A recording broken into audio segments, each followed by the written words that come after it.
Hey you, and welcome to this video where I will help you out how to play offline music on Spotify. And this is quite simple, but you first need to know one single setting that you need to turn on, because otherwise you can't play the songs offline.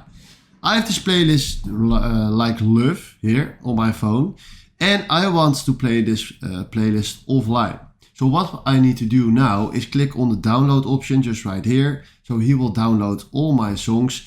And right now, if I turn my Wi-Fi and my mobile data offline, you will see that when I click on this song, let's see, that we can play this song, but I don't have any Wi-Fi or mobile data. So you need to download this playlist with Wi-Fi, and then once when you don't have internet, you can play this playlist offline. Alright, this is exactly how this works, and if you found this video helpful, please consider subscribing and give this video a like. And then for now, thanks for watching.